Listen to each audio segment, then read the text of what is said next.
ನಮಸ್ಕಾರ, ಅಶ್ವಬೇಗ ನ್ಯೂಸ್ಗೆ ಸ್ವಾಗತ. ನಾನು ಕೆಜೆ ಹಳ್ಳಿ ಸುರೇಶ್. ರಾಜ್ಯದಲ್ಲಿ ಗರಿಗೆದರಿದ ಪ್ರಜ್ವಲ್ ಪೆನ್ ಡ್ರೈವ್ ಪ್ರಕರಣ, ದೇಶ ಬಿಟ್ಟು ಪರಾರಿಯಾದ ಸಂಸದ ಪ್ರಜ್ವಲ್ ರೇವಣ್ಣ.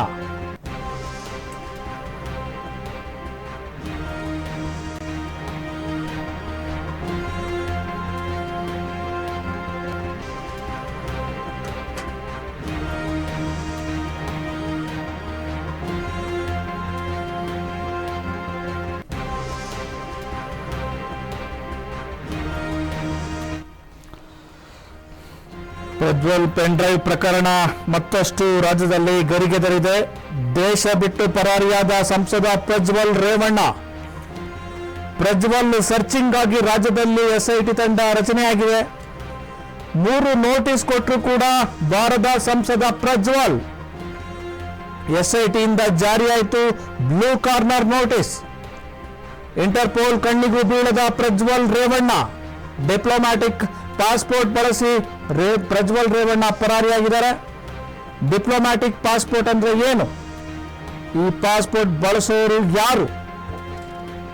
ಪ್ರಜ್ವಲ್ ರೇವಣ್ಣಗೆ ಈಗ ಒಂದು ರೀತಿ ಈ ಡಿಪ್ಲೊಮ್ಯಾಟಿಕ್ ಪಾಸ್ಪೋರ್ಟ್ ಒಂದು ರೀತಿ ರಕ್ಷೆ ಆಗಿದೆ. ಯಾಕೆಂದ್ರೆ ಈ ಒಂದು ಪಾಸ್ಪೋರ್ಟ್ ಇದ್ರೆ, ಯಾಕೆಂದ್ರೆ ಸಂಸದ ಅನ್ನೋ ಉದ್ದೇಶಕ್ಕೋಸ್ಕರ ಸ್ಪೆಷಲ್ ಆಗಿ ಒಂದು ಪಾಸ್ಪೋರ್ಟ್ ಕೊಟ್ಟಿರ್ತಾರೆ.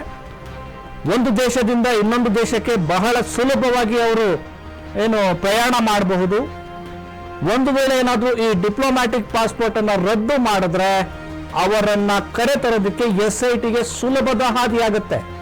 ಆದ್ರೆ ಅದನ್ನ ಪಾಸ್ಪೋರ್ಟ್ ಅನ್ನ ರದ್ದು ಮಾಡಬೇಕಾಗಿರೋದು ಕೇಂದ್ರ ಸರ್ಕಾರ. ಹಾಗಾಗಿ ಚೆಂಡು ಕೇಂದ್ರದ ಅಂಗಳದಲ್ಲಿದೆ. ಈಗಾಗಲೇ ಮುಖ್ಯಮಂತ್ರಿಗಳು ಪ್ರಧಾನಿಯವರಿಗೆ 2ನೇ ಪತ್ರ ಬರೆದಿದ್ದಾರೆ. ಪ್ರಜ್ವಲ್ ರೇವಣ್ಣ ಅವರ ಪಾಸ್ಪೋರ್ಟ್ ಅನ್ನ ರದ್ದುಗೊಳಿಸಿ.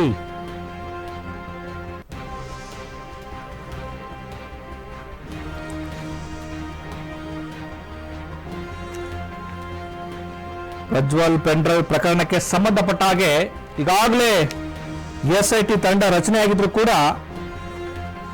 ಎಸ್ಐಟಿಗೆ ಚಳ್ಳೆ ಹಣ್ಣನ್ನ ಪ್ರಜ್ವಲ್ ರೇವಣ್ಣ ತಿನ್ನಿಸ್ತಾ ಇದ್ದಾರೆ. ಬರ್ತೀನಿ, ನನಗೊಂದು ವಾರ ಅವಕಾಶ ಕೊಡಿ ಅಂತೇಳಿ ತಮ್ಮ ಲಾಯರ್ ಮೂಲಕ ಸಾಮಾಜಿಕ ಜಾಲತಾಣಗಳಲ್ಲಿ ಏನೊಂದು ಮನವಿ ಮಾಡ್ಕೊಂಡಿದ್ರು.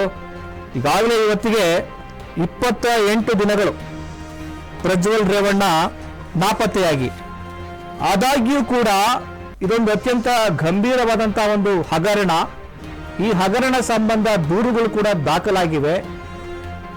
100 ಹೆಣ್ಣು ಮಕ್ಕಳ ಭವಿಷ್ಯ ಅತಂತ್ರ ಸ್ಥಿತಿಯಲ್ಲಿದೆ. ಸಂತ್ರಸ್ತೆಯರಿಗೆ ನ್ಯಾಯ ಸಿಗಬೇಕು ಅಂತೇಳಿ ರಾಜ್ಯದಲ್ಲಿ ಹೋರಾಟಗಳು ಶುರುವಾಗಿವೆ. ಆದ್ರೆ ಪ್ರಜ್ವಲ್ ರೇವಣ್ಣ ಅಂದ್ರೆ ಈ ಹಗರಣದ, ಈ ಪ್ರಕರಣದ ಪ್ರಮುಖ ಆರೋಪಿ ಪ್ರಜ್ವಲ್ ರೇವಣ್ಣ ತನಿಖೆಗೆ ಸಿಗ್ತಾ ಇಲ್ಲ. ಅವರು ತನಿಖೆಗೆ ಸಿಗ್ತಾ ಇಲ್ಲ ಅಂದ್ರೆ ತನಿಖೆಯನ್ನು ಮುಂದುವರಿಸೋದು ಹೇಗೆ?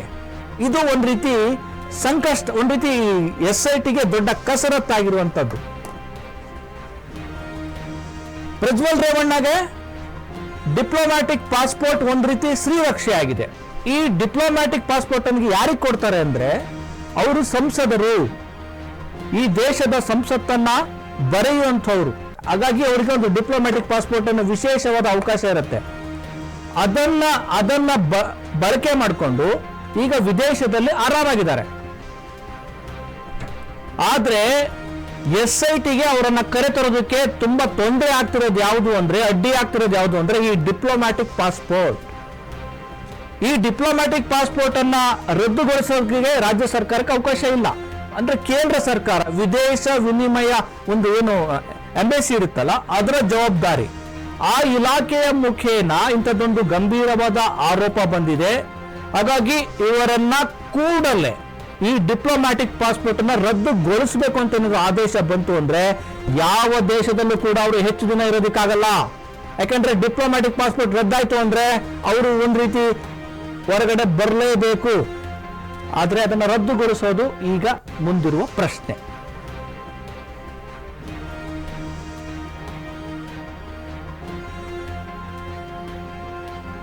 ಈಗಾಗಲೇ ದೇವೇಗೌಡರು ಪತ್ರ ಬರೆದಿದ್ದಾರೆ. HD ಕುಮಾರಸ್ವಾಮಿ ಅವರು ಕೂಡ ಮನವಿ ಮಾಡ್ಕೊಂಡಿದ್ದಾರೆ. ಎಲ್ಲೇ ಇದ್ರೂ ಕೂಡ ದಯಮಾಡಿ ಬಂದು ತನಿಖೆಗೆ ಸಹಕರಿಸು. ನೀನು ತಪ್ಪಿತಸ್ಥನ ಅಲ್ಲ ಅನ್ನೋದಾದ್ರೆ ಧೈರ್ಯವಾಗಿ ತನಿಖೆಯನ್ನು ಎದುರಿಸು. ತಪ್ಪಿತಸ್ಥನಾಗಿದ್ದರೆ ಶಿಕ್ಷೆಯನ್ನು ಅನುಭವಿಸುವಂತೇಳಿ HD ಕುಮಾರಸ್ವಾಮಿ ಈಗ ಸ್ವತಃ ದೇವೇಗೌಡರೇ ಪತ್ರ ಬರೆದಿದ್ದಾರೆ, ಇದರಿಂದ ನನಗೆ ತುಂಬಾ ಆಘಾತ ಆಗಿದೆ, ನೀನೇನಾದ್ರು ತಪ್ಪು ಎಸಗಿದ್ರೆ ಶಿಕ್ಷೆ ಅನುಭವಿಸು, ಇಲ್ಲ ಅಂದ್ರೆ ತನಿಖೆಯನ್ನು ಎದುರಿಸು ಅಂತೇಳಿ ದೇವೇಗೌಡರು ಕೂಡ ತಮ್ಮ ಮೊಮ್ಮಗನಿಗೆ ಪತ್ರ ಬರೆದಿದ್ದಾರೆ.